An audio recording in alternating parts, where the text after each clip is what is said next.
It was unbelievable. I went to your house and I'd heard about it, but never been there. When I went, I was absolutely floored, and as you know, I get a little emotional that day. You did, because yes. there was some unbelievable stuff in there. So I, growing up in professional wrestling, wanted to bring something to the fans out there that they always ask me about.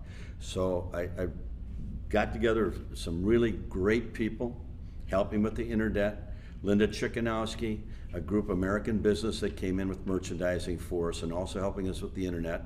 Mike Maggi, and of course George, who is really the backbone of this, who came up with the idea. I said, you know, I've got an old poster of some of the old world champions, and the first thing George said, the dates are wrong. So let's get something together that can start us out back in the 50s and bring the people up to date, and here's what we've got for you.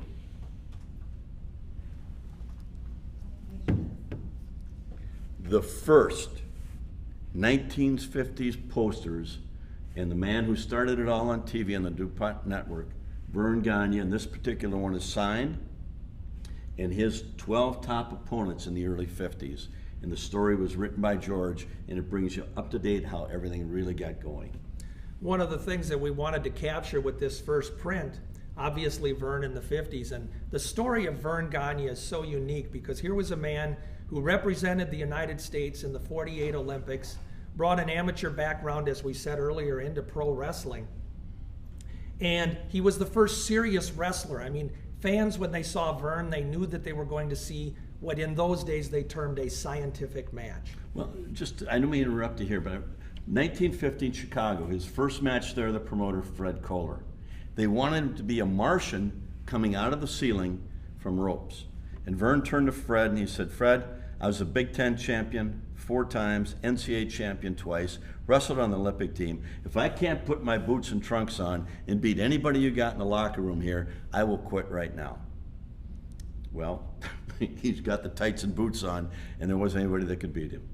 And that was the legitimacy that Verne brought to professional wrestling. And for the 50s, many promoters around the country, and one of the things that we highlight in the story here are some of the cities that Verne traveled to. And Greg alluded earlier that Verne was never home, he was on the road.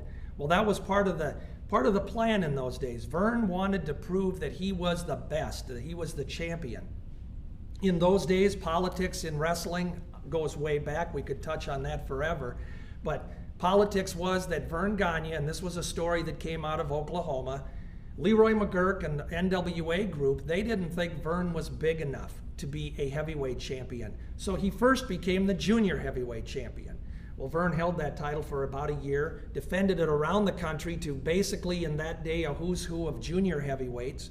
And Verne decided he was going to put on a few pounds and he was going to be a heavyweight and he was going to be the champ. And to do that, Verne had to travel around. And these pictures that you see on this beautiful print all highlight a particular city and a particular opponent. I will tell you that Verne defeated every one of these guys.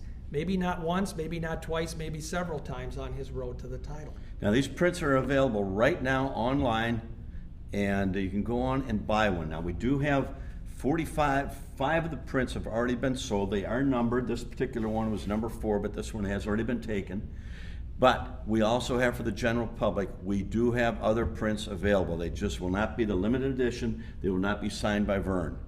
So get online and get one now, because this will be, if you're a fan of wrestling or a collector, you need to have this print. And I think the thing too, Verne, that we'd like to point out is that when you look at how professionally it's framed, or you can buy the print and put your own frame on it. Well, thanks, Nick. You can You do did that. call me Verne. I'm sorry, you look like Verne. All right, thank you. Yeah. But you could hang this in your den or your office. This is a conversation piece. One thing that Greg and I have learned, and Greg, you have this every day, you told me that people, the first thing they want to do when they talk to you is they want to ask questions about wrestling. All I have to do is, if someone knows I'm a wrestling fan, I can plan on a couple hours where we're going to talk about Verne, we're going to talk about the Crusher, we're going to talk about the Mad Dog, and we're going to talk. I have a friend who came from out east, and he was a big Bruno Sammartino fan. So he wants to talk about Bruno and Gorilla Monsoon. And of course, I can exchange with him because I've got all the programs, and we can talk about any area he wants. And we'll talk about that. George has got a blog coming right up here.